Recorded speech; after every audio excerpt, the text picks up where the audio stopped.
A company announces these amazing record-breaking results, and then you look at their stock price and it's just completely tanking. It almost feels like the market has a twisted sense of humor, right?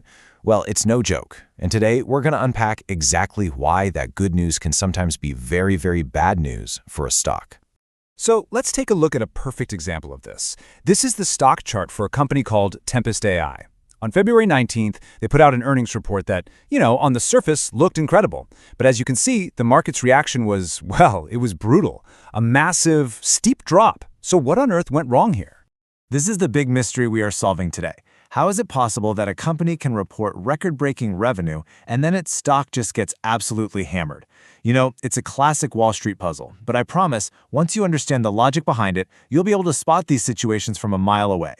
Okay, so before we can understand the why, we first have to really appreciate just how good the what was. Let's start by looking at those big headline numbers from Tempus AI's report, the details that, at first glance, looked absolutely perfect. First up, their full-year revenue. It grew by a staggering 83%.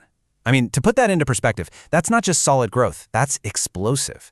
This is the kind of big, flashy number that investors usually dream about.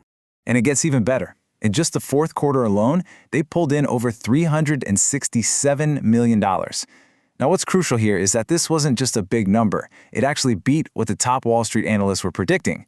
So not only were they growing like crazy, they were also surprising everyone to the upside. And if we drill down into the real engine of their business, their diagnostics unit, the numbers are even more incredible. We're talking about growth surging by over 121%. This shows that the most important part of the company was just firing on all cylinders.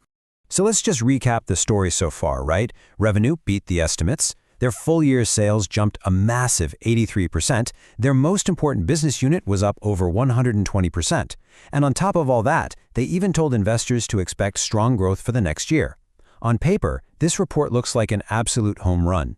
But it wasn't a home run, was it? Which means the market, the collection of all those investors out there, saw something else entirely. So, let's put on our detective hats. We need to look past those flashy revenue numbers and find the clue that was buried deep inside that report.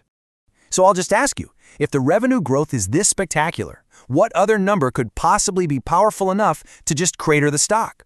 What's the missing piece of the puzzle here? And here it is. This is the disconnect. While all the headlines were celebrating that record revenue, the really savvy investors looked deeper and found the real story. The company's losses were getting bigger. And this highlights a super important lesson of investing. It's not just about how much money you make, it's about how much money you actually keep. And here is the smoking gun. Just look at these numbers. In the fourth quarter of last year, Tempus AI lost $13 million. Okay? In that same quarter this year, that loss ballooned to over $54 million. That means their losses didn't just grow, they more than quadrupled. That is a huge deal. So here's the aha moment. Yes, the company is successfully bringing in incredible amounts of money, but it's burning through cash even faster to get that growth. And for any serious investor who's looking at the long-term health of a company, that is a massive, massive red flag. Okay, so we found the clue, those widening losses. Now let's connect that dot directly back to that shocking price drop we saw at the beginning. This all comes down to the constant battle that plays out in the market between what's expected and what actually happens. It's so important to remember that the stock market is a forward-looking machine. It runs on something called market expectations, which is basically the collective best guess about what a company is going to do in the future. So when a report comes out, the market isn't just grading the numbers themselves, it's grading them against that guess that everyone already had. What's really fascinating here is that the market actually expected a big move. Traders, using options pricing, had already calculated that the stock would probably swing by about 17%, either up or down, after the report. So the market was braced for some serious volatility, it just didn't know which direction it would go. And this is the core takeaway. The market was ready for a big swing. The only question was, would it be a good swing or a bad one? That massive widening loss we uncovered was the piece of data that screamed bad, and the stock price did exactly what it was told, dropping a painful 15%.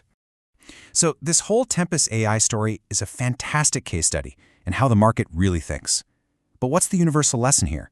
How can you apply this to any company? How can you learn to read these signs for yourself so you don't get blindsided in the future? Well, it really comes down to a simple three-step framework. First, always, and I mean always, read beyond the revenue headline. As we've seen, it can be the most misleading number in the whole report. Second, check the profitability trend. Is the net income going up, or is the net loss getting smaller? That tells you about the real health of the business. And finally, try to get a sense of what the market was expecting before the report. Was all this good news already baked into the price? This whole situation brings to mind a classic quote from Warren Buffett. He said, "The stock market is a device for transferring money from the impatient to the patient." And that's exactly what happened here. The impatient investors reacted to the flashy headline. The patient investors, well, they dug a little deeper for the real story hiding in the numbers. And that leaves us with a final question for you to think about. The next time you see a stock fall on what looks like good news, how will you know? Is it just a short-term market overreaction? Or is it a critical warning sign about that company's future? The answer, as we've seen today, is almost always buried one layer deeper than the headlines.